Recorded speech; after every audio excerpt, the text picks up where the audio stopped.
యాక్చువల్‌గా ఇంకా మొత్తం ఇల్లు కట్టారు. అంతా హ్యాపీ. అంతా బానే ఉంది. హ్యాపీ. మరి ఇక మిగిలింది పెళ్ళొకటే. పెళ్ళొకటే. మరి ఫైమా పెళ్లి ఏంటి? ఎప్పుడు? ఎప్పుడు చూడొచ్చు మేము? అంటే బేసిక్‌గా అనుకుంటున్నాం పెళ్లి టాపిక్ అయితే వస్తుంది. హ్మ్.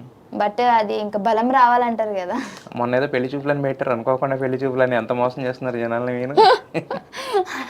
అదేదో అలా పెట్టేసాం. బట్ అంటే ఆ టాపిక్ ఇంట్లో నడుస్తుంది కాబట్టి ఆ టాపిక్‌ని తీసుకొని చేసిన. ఆ! అంటే డైరెక్ట్ చెప్పేస్తే మళ్ళీ అడుగుతా ఉంటారు ఇంకెప్పుడు అని. ఆ! ఊరికే ఇవి ఒక టాపిక్ అంటే ఫైమాకు కూడా పెళ్లి చేసుకునే ఉద్దేశం ఉంది. అంటే పెళ్లి చేసుకుంటది అనే ఒక థాట్ వాళ్ళకి రావాలని చెప్పేసి అట్లా చేశానన్నమాట. ఓకే. మరి పెళ్ళికొడుకు ఎవరు? అబ్బాయి. అబ్బా! భలే తెలివిగా సమాధానం చెప్పారు. బిగ్ బాస్‌లో చెప్పినట్టే. అలా కాదు యాక్చువల్‌గా జనవరిలో ఒక వీడియో చేశారు కదా! మీరు మొత్తం ఆహా! టోటల్‌గా స్టేజ్ మీద 7 అడుగులేశారు. చివరికి ఎత్తుకున్నారు కదా మిమ్మల్ని. ఆయనేనా? లేకపోతే వేరే వాళ్ళు ఎవరన్నానా? జనాలకు గూడా నేను చెప్పాలనుకునేది ఏంటి అనంటే, టీవీలో చూసి నమ్మేయకూడదు. ఎందుకంటే టీవీలో స్టంట్స్ ఉంటాయి. అంటే ఒక జోడీని టీఆర్‌పీ క్రియేట్ చేసి కోసం టీఆర్‌పీ చేస్తారు. కోసం చాలా చేస్తారు. ఇప్పటివరకి మన టీవీ షోస్‌లో ఉన్న జోడీలు అన్నీ రియల్ కాదు. హ్మ్. అందులో ఏదో ఒక్కటి ఉండొచ్చు. అది కూడా ఉంటదో లేదో తెలీదు. ఏది 'రష్మి సుధీరా'? అలా అని నేను చెప్పట్లేదు. వాళ్ళ పేరు చెప్పట్లేదు. చెప్తున్నా అన్ని మామూలుగా అంటే మీరు జోడీలు. దగ్గరే చూస్తారు కాబట్టి అడుగుతున్నాం అంతే. అసలు గ్యారెంటీ లేదు జోడీలకి. హ్మ్. హ్మ్. అంటే ఒక యాక్టర్‌గా చేస్తాం. అంటే హ్మ్. వాళ్ళు స్క్రిప్ట్ ఇచ్చి ఇలా చేయండి అంటే ఆ టీఆర్‌పీ స్టంట్ కోసం ఏదో అలా చేసుంటాం. పర్సనల్‌గా మేము బానే ఉంటాము. బట్ కానీ జనాలు కనెక్ట్ అవును. అయిపోతారు. కానీ ఇప్పుడు మీరు ఆయన ఇంటికెళ్ళడం, ఆయన మీకు మాంసం చికెన్ వండి పెట్టడం. వేరే అబ్బాయిల ఫ్రెండ్స్ కూడా నాకున్నారు. వాళ్ళతో కూడా నేనెళ్లి తింటాను. బట్ వీడియో చేయను. ఎందుకంటే మా ఇద్దరికి ఒక కనెక్షన్ అంటే టీవీ పరంగా ఉంది కాబట్టి మేము దాన్ని యూజ్ చేసుకున్నాం. హ్మ్.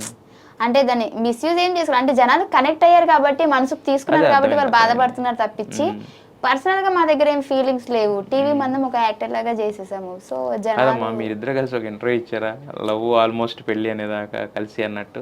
అవును. దాన్ని మేము అంటే ఆహ్, అది కూడా యాక్టింగేనా? ఇప్పుడు వేరే జోడీస్ కూడా చాలా ఉన్నారు. చాలా చేశారు. కరెక్టేనా. మీది అది కూడా యాక్టింగేనా మీది? యాక్టింగ్ అనేది ఏం కాదు. ఒకవేళ మేబీ అది రియల్ అవ్వచ్చు, అవ్వకపోవచ్చు. అదంతా హ్మ్. దేవుడి చేతిలో ఉంది. హ్మ్. పెళ్లి అనేది. ఓకే. సో ఇక్కడ ఇప్పుడు మట్టుకైతే మీరేం చెప్పారు స్టేజ్ మీద? ఒక ఇంటర్వ్యూ ఇచ్చాడు. నాకు నచ్చక నేను దూరంగా ఉంటున్నా అన్నారు యాక్చువల్‌గా. హ్మ్. బట్ ఒకళ్ళ గురించి ఒకళ్ళకి అంత తెలిసినప్పుడు ఒక ఇంటర్వ్యూ మార్చేస్తదా? ఏదో చేసాడులే ఒక వీక్ మూవ్‌మెంట్‌లో అనుకోవచ్చు కదా! అలా అని కాదు. అంటే దానికంటే ముందు కూడా ఇష్యూస్ ఉన్నాయి మాకు. హ్మ్. వేరే పర్సనల్ మ్యాటర్స్ కూడా మాకు కొద్దిగా డిస్టర్బెన్స్ వచ్చేసింది. సో, అదొకటే మ్యాటర్ కాదు. సో, అలా డిస్టర్బెన్స్ వచ్చినప్పుడు ఇంకా డిస్టర్బెన్స్‌ని క్రియేట్ చేసుకోవడం నాకు నచ్చలేదు. సో, మనకి ఏదైనా గొడవ వచ్చింది, మనం దూరం అయిపోయినాం. సో, ఆ గొడవని మనం పక్కన పెట్టి మళ్ళీ ఎలా బాగుండాలి చూడాలి గానీ, మళ్ళీ అది బయట చెప్పుకొని మళ్ళీ ఇక్కడ ఎట్టు పోయినా మేమిద్దరం చాలా బాగున్నాం. మా రిలేషన్ బావుంది. అండర్‌స్టాండింగ్ బావుంది. అంతా బావుంది. హ్మ్. ఇప్పుడు మన పర్సనల్ మ్యాటర్ వల్ల మనం దూరం అయ్యాము. హ్మ్. మాట్లాడుకోవట్లేదు. హ్మ్.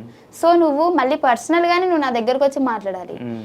నువ్వు ఇప్పుడు ఎక్కడ ఇంటర్వ్యూ వచ్చినా వాడి సైడ్ నుంచి ఒక సింపతి అనేది ఉంటది. హ్మ్. అంటే అంటే ఇప్పుడు మళ్ళీ నేను వాడి ముందు ఏదో నింద తోసేస్తున్నానని కాదు. అదే. అదే. ఖచ్చితంగా వాడికి అమ్మ, నాన్న ఎవరి పేరెంట్స్ లేరు కాబట్టి జనాలందరూ మమ్మల్ని ఇద్దరిని ఆదరించారు కాబట్టి, మమ్మల్ని ఇద్దరిని ఒక జోడీ లెక్క వాళ్ళు అంటే ఓన్ చేసుకున్నా. ఓన్ చేసుకున్నారు కాబట్టి వాళ్ళకి ఆ బాధ ఉండొచ్చు. హ్మ్. సో, నేను దాన్ని ఏమనట్లేదు. హ్మ్.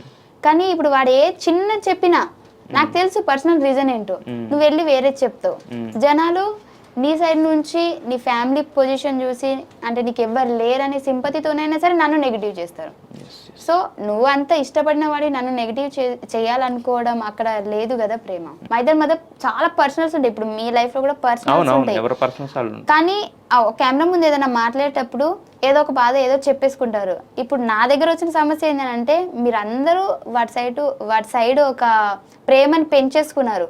సో మీరు ఆ ప్రేమ వల్ల నన్ను తిట్టడం అయితే కరెక్ట్ కాదు. మేమిద్దరం మళ్ళీ అది అయిపోయిన తర్వాత కూడా బాగానే ఉన్నాము, కలుసుకున్నాము, మంచి వీడియోస్ చేసుకున్నాము, అన్ని బాగానే ఉన్నాం. మరి మేమేం బాగానే ఉంటున్నాం. బట్ మీరు దాన్ని మిస్అండర్స్టాండ్ చేసుకోకండి. మిస్‌అండర్‌స్టాండ్ చేసుకోవట్లే. అంతకుముందు ప్రేమ ఉండేది. ఇప్పుడు ఫ్రెండ్‌షిప్ మాత్రం ఉందనేది ఆళ్ళ బాధ. సిచ్యువేషన్స్ మారుస్తా ఉంటాయి. సో మారుస్తూ ఉంటాయి. మా మధ్య జరిగిన సిచ్యువేషన్స్ చాలా ఉన్నాయి. హ్మ్. అవి అంటే కెమెరా ముందు చెప్పుకునేటివి ఏం కావు. బట్ మీ పర్సనల్ లైఫ్లో కూడా ఒక అబ్బాయిని లవ్ చేసినా అంటే చేయకపోయినా పర్సనల్గా ఏమైనా గొడవలు వస్తే మీకు డిస్టర్బెన్స్ వస్తుంది, మాట్లాడుకోరు కదా. సో అలాగే నాది, నేనేం స్పెషల్ కాదు, నేను మీలాగానే మనిషిని కాబట్టి మాకు కూడా కొద్దిగా పర్సనల్స్ ఉంటాయి. ఇప్పుడు మీరు అన్నారు ప్రేమను పెంచుకున్న తర్వాత ఒక చిన్న డిస్టర్బెన్స్ వచ్చి విడిపోయారు, మళ్ళీ ఈ రోజు మీ ఇద్దరి మధ్య ఏం లేదు, బట్ మళ్ళీ ఆ ప్రేమను పెంచుకుని ఒకటే అవకాశం ఏమైనా ఉందా? ఒకవేళ అంటే ఏదైనా అయితే అంటే ఎస్ ఆర్ నో అవుతుందా కాదా, అది అయినప్పుడే చూడండి. అవుతుందా కాదా, వీళ్ళు ఫ్రెండ్షిప్ లేదంటే లవరా. ఇప్పుడు నేను ఫ్రెండ్షిప్ అన్నా కానీ మోసం చేసిన ఉంటారు, ఆ లవర్ అంటే మొన్నటిదాకా మరి ఎందుకు చెప్పిన ఉంటారు. సో నేను చాలా కన్ఫ్యూజ్, అంటే మీరు నన్ను కన్ఫ్యూజన్ లో పడేశారు జనాలు. ఏది చెప్పినా ఇప్పుడు నేను ఎస్ అన్నా వారి దిక్కు మరి నో ఎందుకన్నా అంటారు, మరి నువ్వు అంటే మరి ఎస్ ఎందుకన్నా అంటారు. ఇప్పటివరకు ఏం జరిగింది అనేది అందులో చాలా విషయాలు నాకు తెలుసు, పర్సనల్గా తనకి తెలుసు. మేము ఎందుకు మాట్లాడుకోలేదో, మళ్ళీ ఎందుకు మాట్లాడుకున్నామో అవన్నీ మా పర్సనల్స్. అండ్ ఇంకోటి మేము చాలా హ్యాపీగా ఉన్నాం, బాగా మాట్లాడుకుంటున్నాం, షూటింగ్లో కూడా మాట్లాడుకుంటున్నాం, బయట కూడా కలిసి వెళ్తున్నాం, ఎటైనా ఫ్రెండ్స్ అంటే నార్మల్గా కలిసి బయట తిరగడానికి. ప్రతి చోట నేను వెళ్ళే చోట ఉంటాడు, వాడు వెళ్ళే చోట నేను ఉంటాను. సో మేము బాగానే ఉన్నాము, మీరు ఎక్కువ థింక్ చేయండి. కాకపోతే ఆ రిలేషన్ కి ఒక పేరు పెట్టొద్దు అంటున్నారు. ఆ రిలేషన్ కి పేరు పెట్టొద్దు, లవ్ గానీ ఫ్రెండ్షిప్ గానీ ఎలాంటి పేరు వద్దు దానికి, అంతే కదా. ఎలాంటి పేరు వద్దు, ఆ రిలేషన్ ఏంటి కూడా మాకు తెలుసు. ఇప్పుడు నేను ఏం చెప్పినా మీరు నాకు అపోజిట్ ఉంటారు కాబట్టి నేను ఏం చెప్పట్లేదు. అయితే యాక్చువల్గా మీరు మీ అమ్మ నాన్నకు ఇల్లు కట్టించారు, మరి మీకంటూ ఒక ఇల్లు. నాకు ఇప్పుడు మళ్ళీ అదొక డ్రీమ్ పెట్టుకున్నా, ఎందుకంటే డ్రీమ్ పెట్టుకోవాలనే అచీవ్ చేయగలుగుతాం. ఇంకా ఒక డ్రీమ్ పెట్టుకున్న కంప్లీట్ అయింది కదా అని కూర్చుంటే రేపకల్లా పెద్ద పెద్ద జబ్బులు వస్తే ఏదో వస్తుంది, ఏదో సంథింగ్ వస్తుంది, అప్పుడు మనకి ఆప్షన్ ఉండదు. కాబట్టి ఇంకా మనం పెట్టుకుంటూనే పోవాలి, అది సక్సెస్ అయిన కొద్ది. బట్ ఇప్పటివరకు అయితే ఇంకా హైదరాబాద్ లో ఇల్లు తీసుకోవాలనుకున్నా, చూస్తున్నా, బట్ ఖచ్చితంగా తీసుకుంటా. ఎందుకు తీసుకోలేదు ఇప్పుడు దాకా? అసలు అంటే అంత పెద్ద పెద్ద బడ్జెట్ లో మన వల్ల ఏడైతుంది అన్న. అరే మీరు సెలబ్రిటీ, మీరు అలా అనకూడదు. పెద్ద పెద్ద బడ్జెట్ సెలబ్రిటీ ఈవెంట్స్ వెళ్తుంటారు, షోస్ చేస్తుంటారు.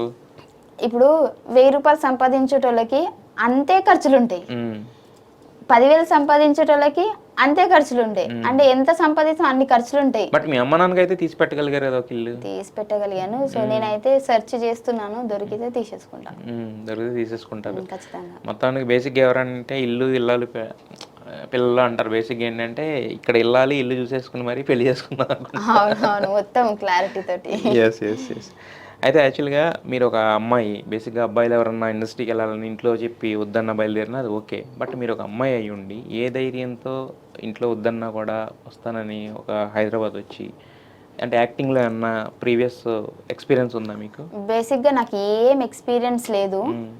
నేను కాలేజా మొద్దు స్టూడెంట్, ఏదో లేట్ పోవడమా రావడమా తిట్లు తిన్నామా అంతే, అంతవరకే.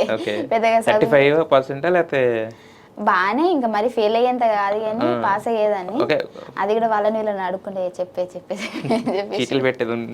చిట్టీలు అంత ట్రై చేయలేదు నేను, చిట్టీల వరకు రాలేదు. కానీ ఎవరైతే నా పక్కన సైడ్ ఉంటారో వాళ్ళని కొద్దిగా దగ్గర చేసుకుని వాళ్ళకి కొద్ది చాక్లెట్లు అవి కొనిచ్చి అట్లా అన్నమాట. సో పాస్ అయినా, బట్ చదువు పెద్దగా ఇంట్రెస్ట్ ఉండేది కాదు. నేను ఎక్కడ స్థిరపడలేదు నిజంగా చెప్పాలంటే, ఏ పనిలో కూడా నేను స్థిరపడలేదు. నేను చాలా